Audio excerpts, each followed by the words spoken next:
Judicial panel set up by state governments across the country to investigate police brutality received no fewer than 101 petitions in about 5 states.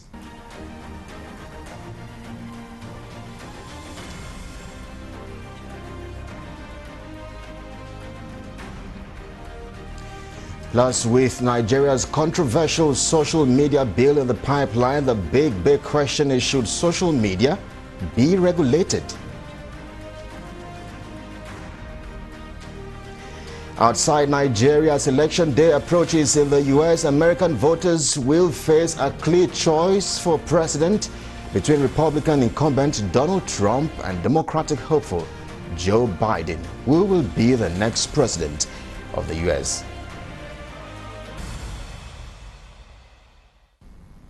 Hello and welcome to our viewers here in Nigeria and of course all around the world. This is Firecrackers, where we discuss issues of national interest. I am Kelly Egiga. Now, so there have been arguments as to whether or not state governments have the powers to set up judicial panels to investigate police brutality, among other issues. We will get some perspective in just a moment. Plus, we will also take a look at the federal government's attempts to regulate social media. But let's begin with international politics. As election day approaches, American voters will face a clear choice for president between Republican incumbent Donald Trump and Democratic hopeful Joe Biden. Now, meanwhile, the United States remains the worst hit country in the world with 9.1 million infections, more than 230,000 deaths and fresh spikes in many parts of the vast nation.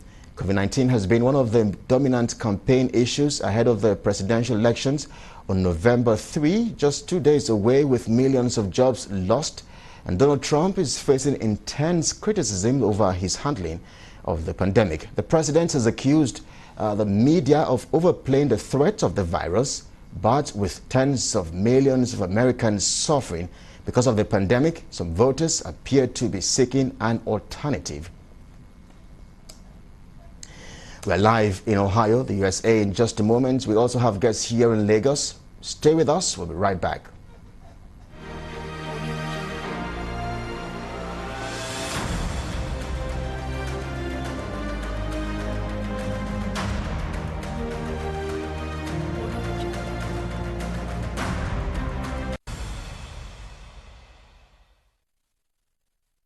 An 8-man panel set up by the Lagos state government was sent here to check the extent of damage that took place here on the 20th of October 2020. The managing director of the Lekki Concession Company, Mr. Abayomi, was summoned by the Justice Doris Okuwobi to give a detailed account of the events that took place here. The managing director of the Lekki Concession Company, Abayomi Omomuwa, conducted panel members and journalists around the Lekki toll gate facility. During the tour, 5 expended bullet shells were found in the manhole and around the vicinity. Earlier at the panel sitting, the chairman, Justice Doris Okuwobi, demanded the video footage of the shooting incident from Abayomi Omomuwa, but in his testimony, Omomuwa said he had the video but would not tender same, since he wasn't prepared to tender it as an exhibit. The LCC, however, sought an adjournment till next week Tuesday, a request the panel granted. Is to visit the locus. I'm sure that will in no way affect your request or application to have a council. We would only visit the locus, take note of what we see at the locus, and proceedings will be subsequent to the visit. Be led in evidence as to the event occurring on the 20th day of October 2020. Investigation report and then any other documents. We have confirmed that we have a footage. The investigation is not been able to do everything. We understand that the other investigation failed, so we're not able to do everything. Other documents, our offices are ready. At this point, we are not able to do everything. The judicial panel then proceeded to the military hospital, where they encountered a standoff by the military, who said that they cannot be allowed into the premises because they were not informed earlier and that it was a breach of protocol. That were members of the panel. Yes, black and white. Black That's and fine. white. I am patient, Sudo. No, black and white. Black and white. I will now give it to the director that will respond to your request. Well, we didn't come with the instrument no, of... No. You didn't understand me. Yes. This is a government institute, yes, the Nigerian Army. Yes. What I need is black and white. I will tender it before my director. Or that we are aware that you people are coming. It's an unscheduled visit. No, sir.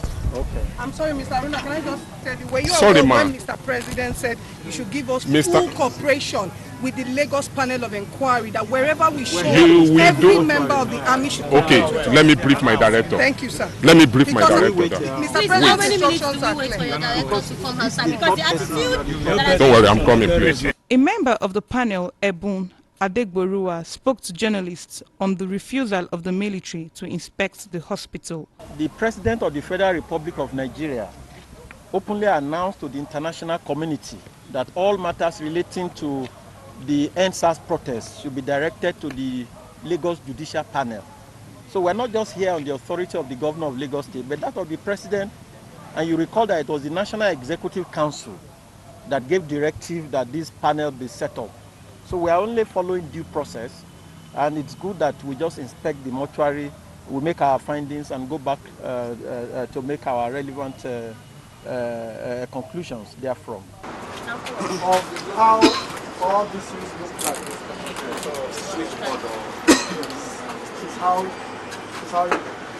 how this one managed to be here. Meanwhile, a group who protested at the panel sitting faulted the setting up of the investigative panel by the Lagos State Governor, Babajide Sanwo-Olu. If you read the banner, the message is very clear that the Governor of Lagos State, Babajide Sanwo-Olu, who set up the panel on basis of the 5 for 5 demands of the NSAS protest, has done well in that regard. But in expanding the frontiers of the terms of settlement of that particular panel of inquiry to now mean to look into the Lekki shooting, he cannot do it. He lacks the competence. Yes, some people have said that being the governor, and they look into the laws and say that he has the competence. Ordinarily, the governor has the competence. But in this case, he is an involved party. And an involved party cannot be an investigator of his own case. He cannot be a judge in his own court. The panel was finally allowed to the hospital. However, the director, A.I. Taiwo, said that the morgue, which they wanted to visit, has been under renovation since last November. From Lagos, Valerie Chioma reporting for Galactic Television.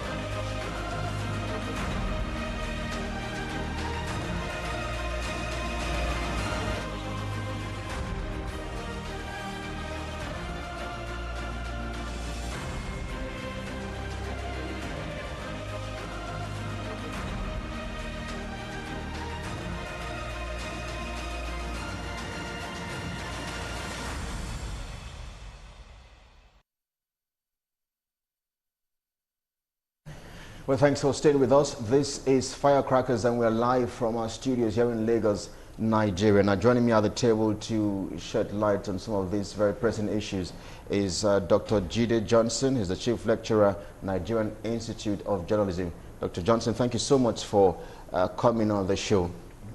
It's a pleasure to be with you, and good evening to our viewers at home. Well, we will come back to the judicial panels, but let's even begin with the elections in America, just 2 days away. What do you make of what exactly is playing out in that country at the moment? The fact that it does appear that race, police brutality, and climate change has played a lot in terms of the campaign to these particular elections. Well, I think the central theme and the closing argument of both candidates could be summarized thus. Biden style versus Trump substance. The central theme of Biden campaign is about character, it's about integrity, it's about respect, it's about honor. That's what has been the central theme of his campaign. While for Donald Trump, it's about what I have done, what I am going to do, take away my personality, but look at my record based on what I have done in the last 3.5 years. And then if your life is better off, I think you should go with me. But Biden is saying, you know what? As a country, we don't enjoy respect from international community. From within, there seems to be a lot of division within the country. We need a unifier, someone that could unify the country. And I'm a unifier. While Trump is saying that I'm a performing president, I've done something for you in terms of economy, and I've done something in terms of making America energy independent, and I deserve. Theme of the campaign, but in all, it's about 4 or 5 states that determine the actual outcome of the American election, which is called the battleground. The battleground states, about 12 of them. You talk about Florida, Michigan, Pennsylvania, Ohio, Iowa, North Carolina. Now Minnesota is in play. Minnesota used to be Wisconsin, and then Ohio. Well, these are the battleground states in American politics. And if you are following the polling, it's about dead heat. In 2016, the polling was wrong. The latest ABC poll that was released today said Biden is leading by 10-point margin, 52 to 42%, but polls does not equal to votes. Yeah, it is a candidate. Because I was going to come to that. The previous elections where Trump defeated Hillary Clinton, I mean, she won the popular vote with millions of votes, and then over 3 million votes, and then coming from 2 states, predominantly New York and California, which are predominantly blue states. But we saw the role of the Electoral College vote in that what he played. One of the things. So it's one thing for Biden to be leading at the moment, based on the polls. Okay. Based on the polls. But if you follow the campaign, which I followed religiously, I follow on Twitter all the American News Network, and I am not only exposed to CNN, I watch Fox News as well. So I had a balanced view of what's going on. I followed the campaign train.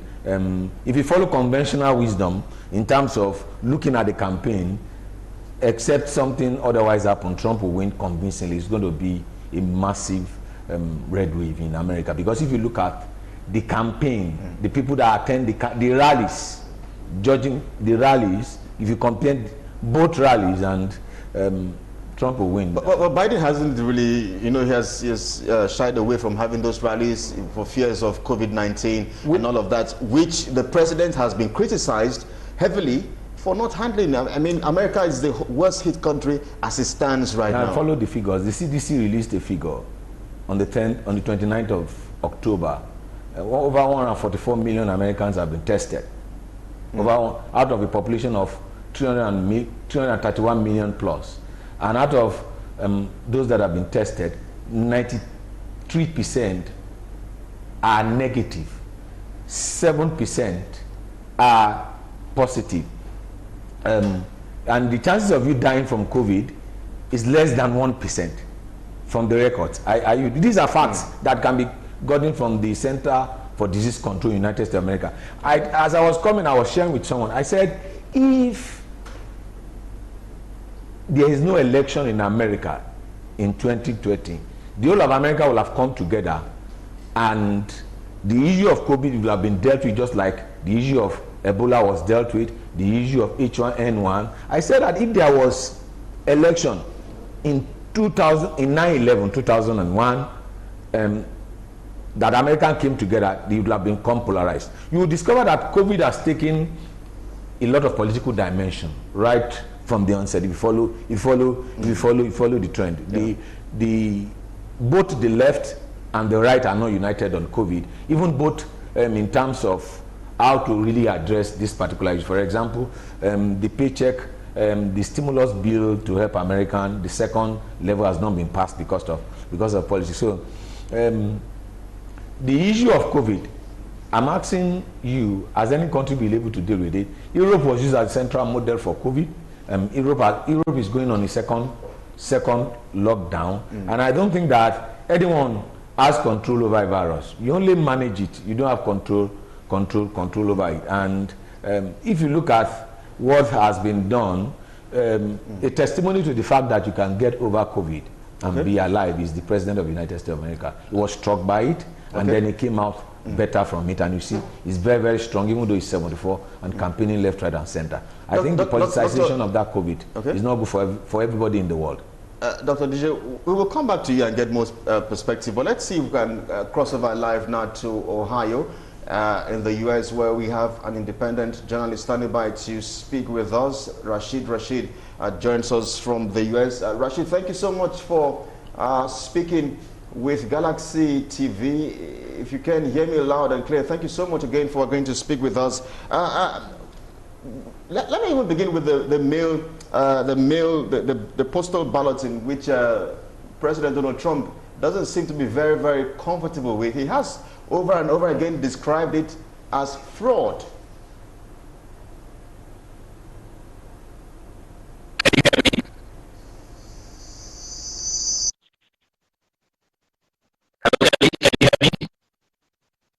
Yes, we can hear you now. Go ahead, please. All right. Thank you very much for having me. And I want to say big thank you to our doctor for being on the show too. First and foremost,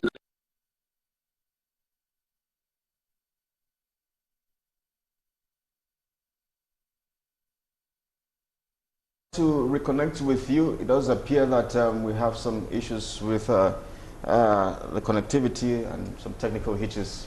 Well, we'll see how we can address that as we move on. But Dr. G, let me throw that question to you. Trump has over and over again described the postal balloting as a fraud, as a scam, as a sham. Is that what it is? If you follow decisions that have been taken, basically they are dates for election. I share his sentiment. If you look at the election date is November 3rd. You should be able to know the actual winner on the day of the election.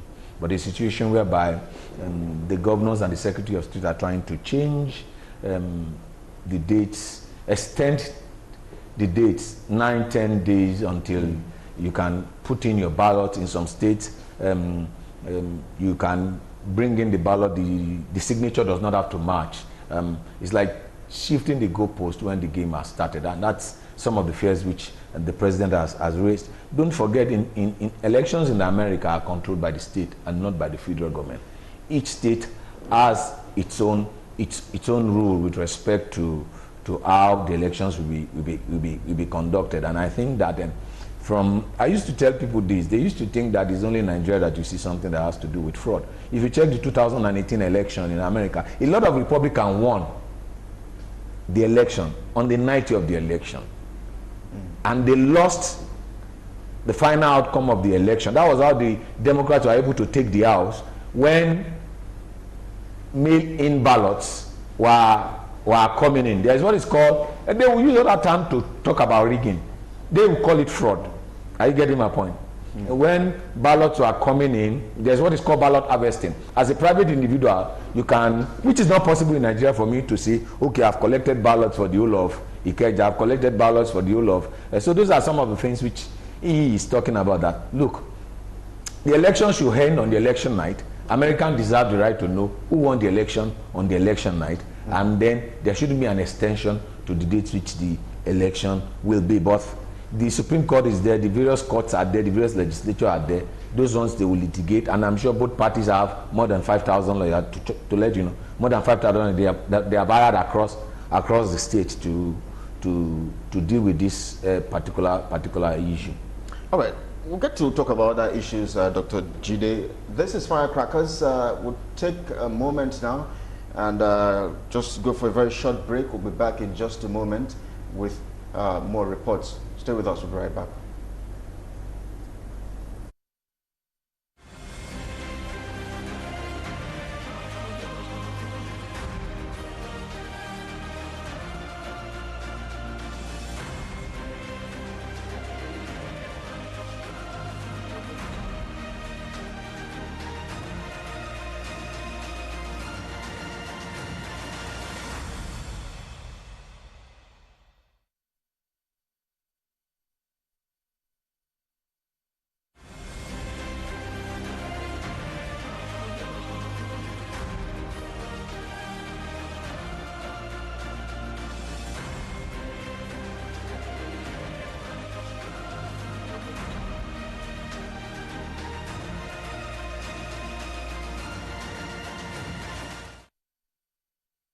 An 8-man panel set up by the Lagos State government was sent here to check the extent of damage that took place here on the 20th of October 2020. The managing director of the Lekki Concession Company, Mr. Abayomi, was summoned by the Justice Doris Okuwobi to give a detailed account of the events that took place here.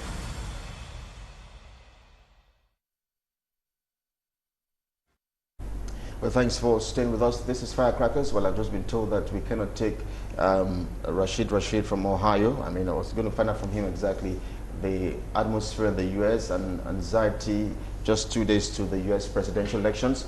But let's continue here with my guests in the studios, Dr. Jide Johnson, a chief lecturer with the Nigerian Institute of Journalism. I mean, my colleague in this business. Well, thanks for being with us. As we begin to round off now with this particular topic, I mean, who will be the next president of the U.S.? I mean, obviously you are a Trump supporter. That's what it is. No, I'm not a Trump supporter, but I followed the events in America, and my own interpretation of what's on the ground. If you check, momentum wins you the election, and your records win you the election. Are you with me? There's no doubt I am pro-life. I believe in capitalism. I share the conservative value, there's no doubt about that. But talking about what we have on ground in the United States of America, which campaign has the momentum, which campaign has the enthusiasm. Trump is pulling people like Rockstar. All you need to do is to follow. I told you, I have ABC, I follow ABC on Twitter. I follow COVID-19 guidelines in the course of having those rallies. COVID-19 guidelines and protocols. COVID-19. Look, I don't want us to go into that detail because even what we need to do is for you to just have timelines of the various guidelines that have been given concerning COVID-19, even by the foremost expert, Dr. Fauci. Is COVID-19 real for you? COVID-19 is real. It's real. But because the body language of President Trump doesn't suggest because that you see the line you are taking. That's the line that everyone is taking. That it's not following COVID-19 guideline. Would we continue as a nation, as a people? Now, when you have virus, what do you do with virus on your system? Do you know when virus will attack your system? Well, they have been reports that the president, but there have been reports that he played down on the virus. He played down on the virus. I said that's why you should follow the timeline. You are talking. That's CNN. That's CNN timeline. That's CNN talking point. You are giving me. I'm not a fan of Biden. I'm not a fan of. I'm not trying to hold breath for Biden. I'm just. That's the talking fact that is not following. What are the recommendations that was made? Because you have actually you've been speaking about the rallies and saying, I mean, they are mega. No, you are talking about the elections. But Biden decided not to go that way because there's COVID-19 and America is what's this. Have you seen some videos where there are no cameras where he didn't follow the guideline? Haven't you seen such? Is that possible? Well, I'm not saying that, but okay, just. The most important thing for you, most Nigerians and most Africans, their worldview, in terms of having a worldview of America, is based on CNN narrative. And that's why I tell anyone that cares to know about America. I'm not sure I'm not sure I'm going to agree with you. It's not which channel? No, which channel do you? Which station is on? Which station do you see on most airports? As we begin to round up on this topic now, what can Nigeria learn from the U.S. elections? I think maybe in 60 seconds, because we have to round up on this now. Now, what can we learn? I mean, what can our Nigerian I think what we could learn from the elections in the US? What we could learn from the American election is for us to reform our voting system. Okay. You've seen early voting. You don't have to go and cast your vote on the day of the election. Voting can start 2 weeks before the election, and so that we could see the massive turnout. So as it stands, I think in America, about over 91 million have voted already. As of yesterday, over 91 million have voted, early voting. I think we could learn that from that. But above all, the truth of the matter is, it is sentiment that wins your election. Sentiment? Yeah, it's sentiment. Not issues. And it's only not. Look, tell me the central theme of this. Every poll is saying Biden is leading, Biden is leading, Biden is leading. And I ask you, what is the trust of Biden's campaign? What does he promise to do? All years, COVID. So it's sentiment that wins your election, and it's the president that's able to manage that sentiment that eventually wins the election. That's why I've said style over substance. All right, style over substance. Yeah, I think that's a good place to live. We'll see how events get to play on the next 2 days when Americans will eventually get to know who exactly will be president of that great nation. This is Firecrackers. We'll take a moment. When we come back, we will quickly dive into some other pressing issues right here in Nigeria. Stay with us. We'll be right back.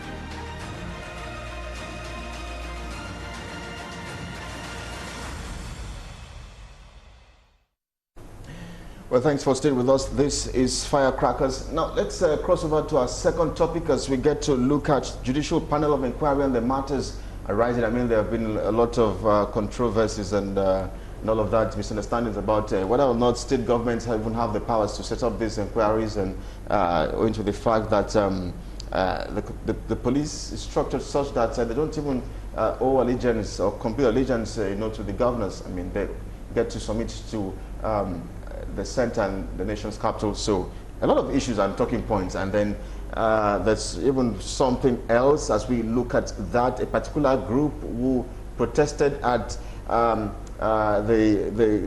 military where the Lagos Judicial Panel visited, and then a particular group protested there. We'll get to capture that as well. But Judy, let me even come with you, and just as we begin this conversation on this, the panel of inquiry and some of the issues on ground. What do you even make of all of this?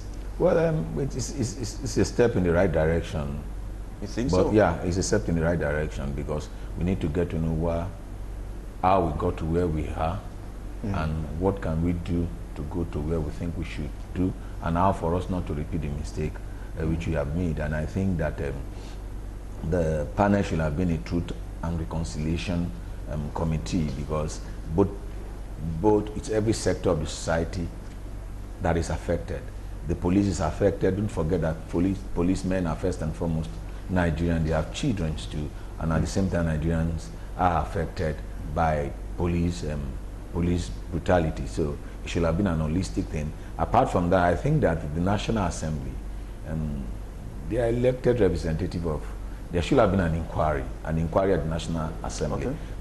The Senate and the House of Rep, they are empowered to look into this matter beyond us having it at the state level. Like some of the argument of the New Nigerian Movement, which we were talking about, that were arguing that the governor cannot be a judge and investigator in his own matter because he is a party.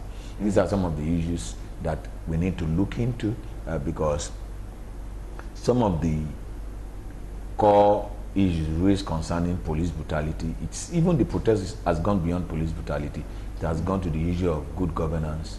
It has got to the issue of youth empowerment and involvement in the management of the affairs of the nation. So I think we could go. This is just a starting point. This is just the foundation. I think we can extend it beyond where we are now. And I think the National Assembly should take a lead, the Senate and the House of Rep at the national level, because if there's a need for us to legislate on some certain thing, we will come up with legislation for some certain thing. If there's a need for us to have policies. We'll need to talk about the drama that erupted a few days ago when the Lagos Judicial Panel visited the Nigerian military. We'll talk about this because I think you have your views already, as we could see some images just a while ago there about of the Lagos panel. They visited Lekki toll gate and they were also at the military and visited the morgues, I recall. We'll talk about that, some of the drama that ensued. But let's see now if we can cross over live to the Pangrove area of Lagos State, where we have Adeshino Ogunlano standing by. He's a legal practitioner. He's also the co-convener of New Nigeria Network. Well, Adeshino, thank you so much for agreeing to speak with Galaxy TV. You staged a protest at the Nigerian military where you definitely seem to have some concerns. What exactly are they?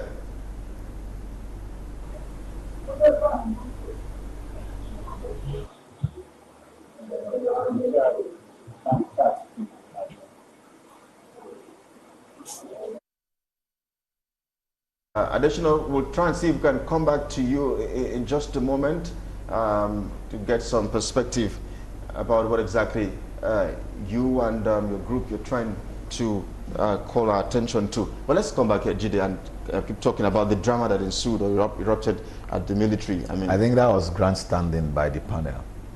Grandstanding? Yeah, it was meant for the optics. Let's call a spade a spade. There's an hierarchy and structure with which the military operate. Okay. Are you getting my point? I think it's a command structure. Are you getting my point? The panel cannot just go to the mortuary and ask the officers. They will be court-martialed. It's a basic thing. And then it's just like me going to the panel and telling the panel, if the panel is not sitting and I'm asking the panel, oh yeah, you have to sit now. Are you getting what I'm saying? So I think that the panel should have followed the protocol in terms of getting the military command structure to let them assess. We are coming to assess. And some have argued that, they could have taken away some of the evidences from the mortuary.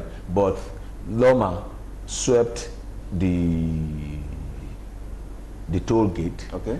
Ministers, governors, and senators from the southwest visited the toll gate. After they have all done the visitation, even a minister turned to a special investigator and discovered a camera that nobody could discover. After they have done their discovery, the panel still found bullet shells. Are you getting my point?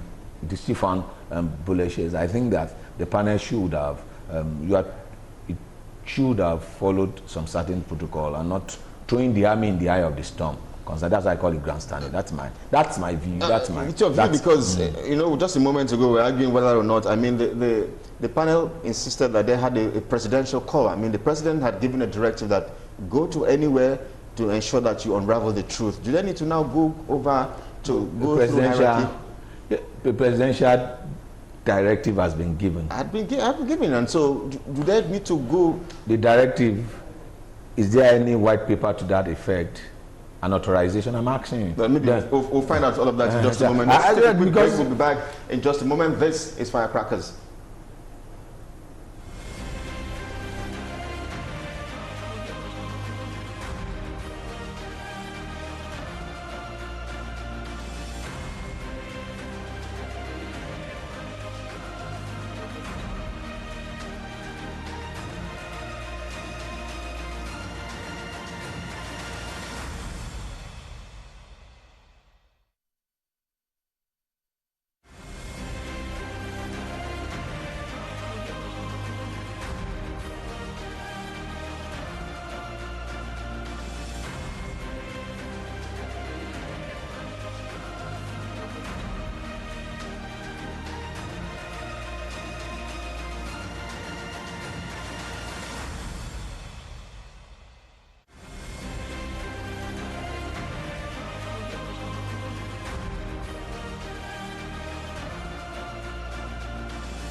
Well, thanks for staying with us. This is Firecrackers. Let's see if we can go back to the Pangrove area of Lagos, where we have Adesina Ogunlana standing by, a legal practitioner and the co-convener of New Nigeria Network. Adesina, thank you so much for speaking with Galaxy TV. You staged a protest at the military.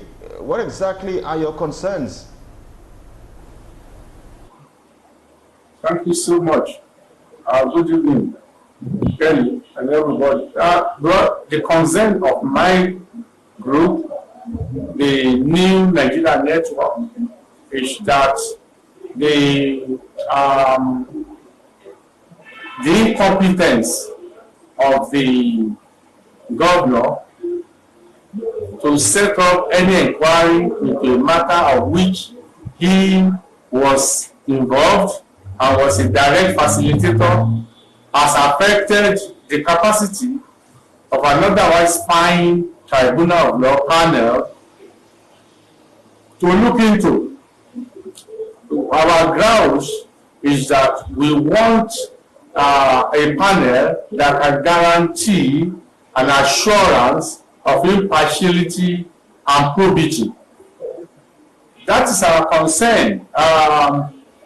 If you set up a particular probe, a machinery for probe, and you yourself, you are involved, no matter the best way that the committee or the tribunal could act, the average reasonable common man on the road will have his doubts that the verdicts to be returned cannot be genuine, because it was an involved party who had set up the probe machinery. That's our concern. But I guess you don't have any issues with the competence of the Lagos State governor. I guess you don't. We have issues with his competence. You know, when we did a protest a couple of days ago, and specifically we said that the governor of Lagos State, Babajide Sanwo-Olu Esquire, Mr., does not have the competence to look into the Lekki shooting, and we have our reasons. We have our reasons for saying so, and we have described it not just as an interested party, but as an involved party. You see, the position of law is very, very, very clear that a person cannot investigate himself because it's based on the issue of perception of impartiality or partiality. How can you investigate yourself? It's like a student who has set up an exam for himself and marked the exam. He will return the verdict. Will he fail himself? That's what we are saying, that you can't be a judge in your own court. Babajide Sanwo-Olu, governor of Lagos State, had made series of statements regarding the Lekki issues that clearly show that he was an involved party in the shooting that happened, and that my group is still claiming is a massacre, that people were killed. And how do I mean? When this thing first happened, the gentleman, yes, okay. The panels across Nigeria as at Friday had received about 101 petitions. I think Nigerians who have been abused, whether by police or SARS, have confidence in these panels. I mean, for instance, yesterday a video trended here in Lagos about a particular woman who lost 2 pregnancies, no thanks to the special or disbanded special anti-robbery squad, SARS. Yes, what's your question then? What's your question, please? Hello? Yes, we can hear you. What's your question, please? I said, as of Friday, the judicial panels across Nigeria had received about 101 petitions. I think it does tell that Nigerians somehow believe in these judicial panel of inquiries, I mean, whether in Lagos or outside Lagos, is not a waste of time, I want to think. In fact, if you're in Lagos, I said a video trended yesterday of a particular woman who lost 2 pregnancies, no thanks to the disbanded Special Anti-Robbery Squad, SARS. I mean, so does it mean that, the judicial panel isn't recording some success at all? And you are mixing the point.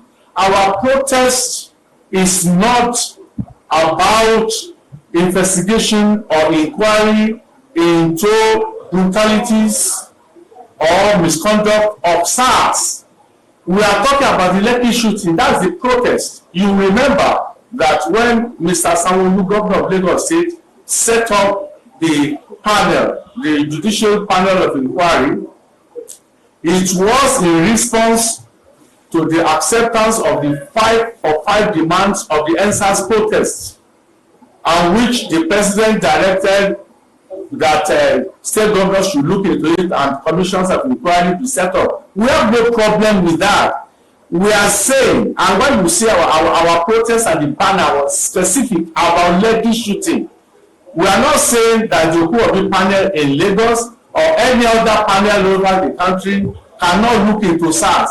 But when it comes to Lekki shooting, we are saying the governor, in extending the terms of reference of this particular panel to now probe into the Lekki shooting, is not acceptable to us, not just morally, but legally. That it is wrong. It cannot. That committee, that inquiry cannot be ordered by the governor, who was a facilitator of the crime that we are talking about.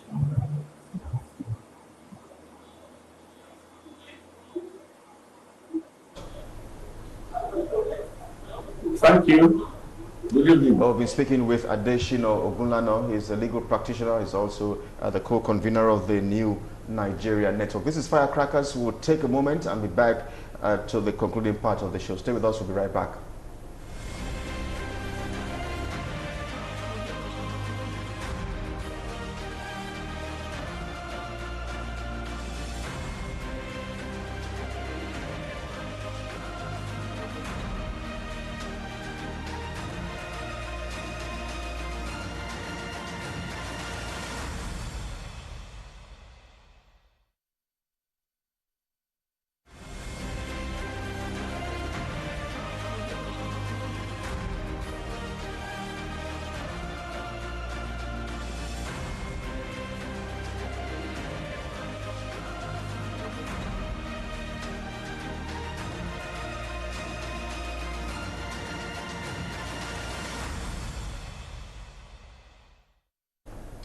Well, thanks for staying with us. This is Firecrackers. We're also trying to see if we can get through to Bernard Oniga, one of the observers, a legal practitioner, one of the observers at the Lagos State Judicial Panel of Inquiry.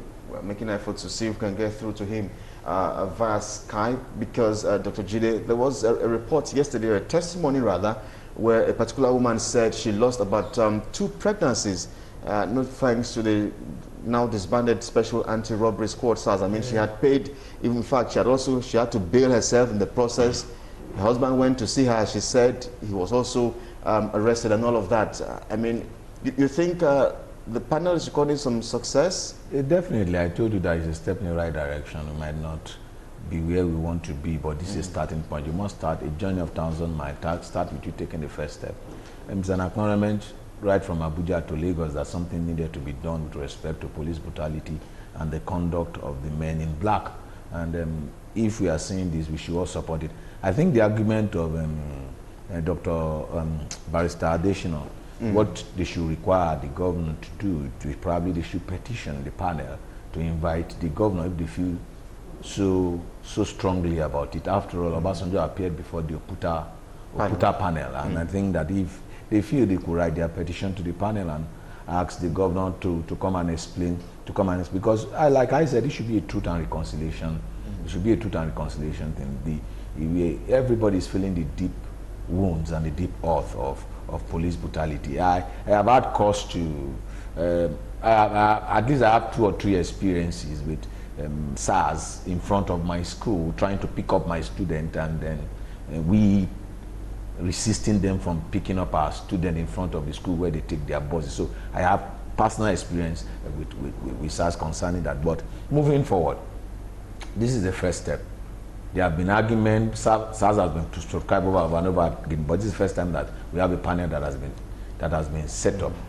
Dr. Adesina and his NNN team, Mr. Adesina, could write, and that the panel should write a petition about the governor and inquire the governor, because in this, when you have a panel, nobody's above the law. We want to really put things straight. We want to heal the wounds and the divide that is in our society. And the earlier we deal with this issue, the better. It's because we are playing lip service to it, and we are doing a lot of window dressing in the past, and that's why we witness the carnage and the loss of lives and property that we shouldn't have lost if we have done the right thing at the right time.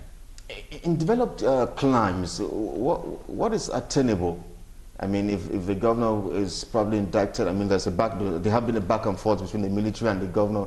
But in developed climes, what is attainable? I've told anyone that cared to listen, Nigeria is just a federalism on paper. It's not a federalism in practice. Is that the problem? That's the mayor of DC, DC, which is a local government, has control over Washington, D.C. than Donald Trump.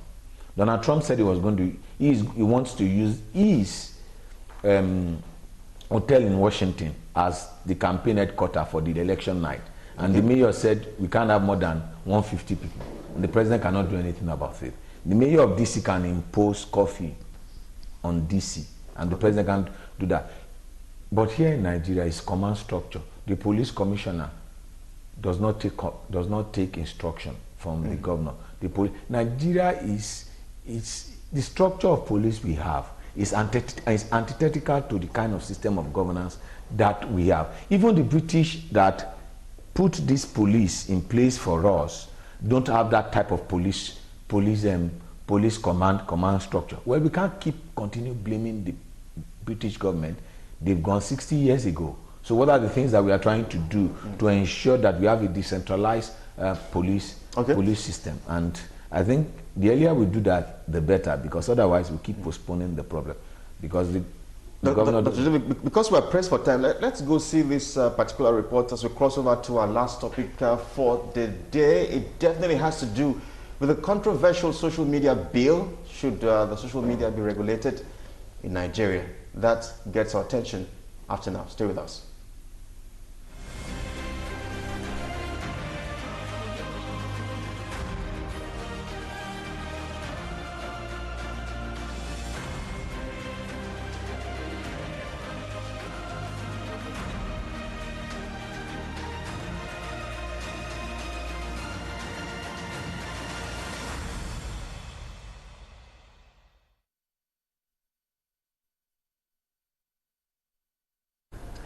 Well, thanks for staying with us. We have a soundbite by the Minister of Information and Culture, Lai Mohammed. We will take that soundbite in just a moment. But Dr. Jide Johnson, Chief Lecturer with the Nigerian Institute of Journalism, is with us on the show this evening. Should the social media space be regulated? I mean, I'm sure it's something you use. The future of democracy is tied to the future of journalism.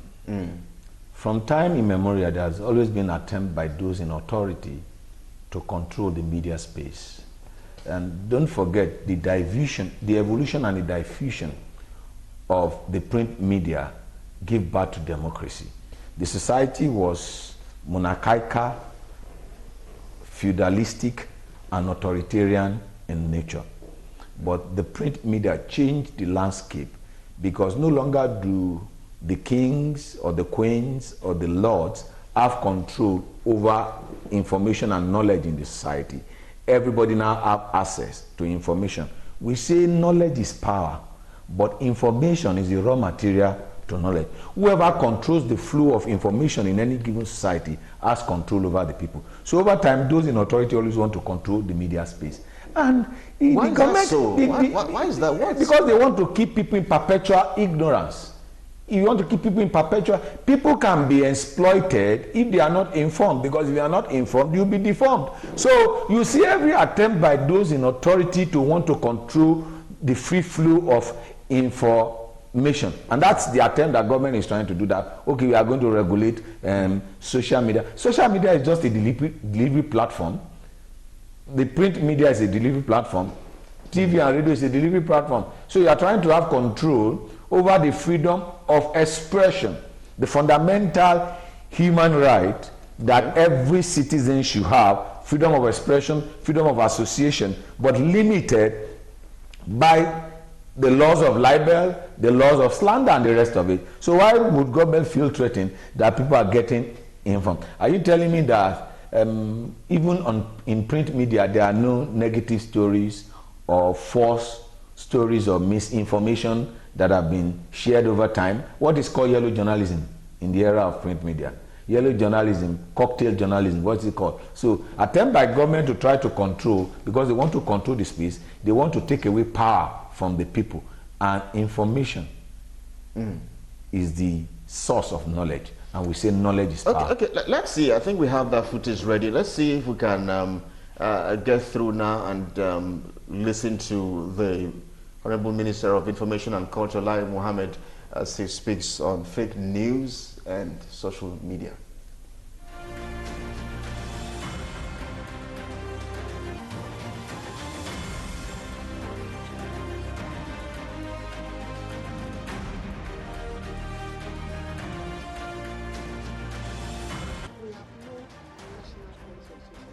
We need one. Sir, if you go to China, sir, oh, I'm sorry, sir, if I keep using Mr. Chairman, because you have been long time pal, sir. We were together in China, sir. We could not get Google, Facebook, or Instagram. You can't even use your email in China because they make sure that it is censored.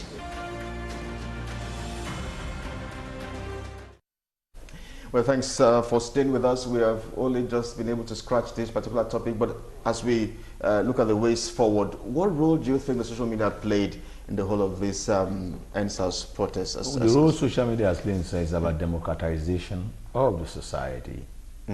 It's about democratization. It's about giving voice to the voiceless. It's about giving everyone opportunity. How many people can you interview on the mainstream media? How many stories can you publish? Okay. What is the frequency to which you can? And you could see what the minister was talking about. He's talking about censorship. Every media invention is a revolution against the establishment. Every media invention, starting from books to newspaper to magazine. And the establishment always want to make an attempt to control every media innovation. That's why they made an attempt to control radio. They make an attempt to control telephones. They made an attempt to control TV. TV was initially controlled by government before it was given private participation. So it's nothing surprise. And those in authority now, while they were not in authority, they were using the social media space to share their views and give expression to the alternative viewpoint in the society. And now that they are in government, they are talking about censorship. That's the word you should pick from what the minister is. He's not even talking about regulation. It's about censorship. It's about denying the people the right. But don't you think censorship is needed at some point? Censorship.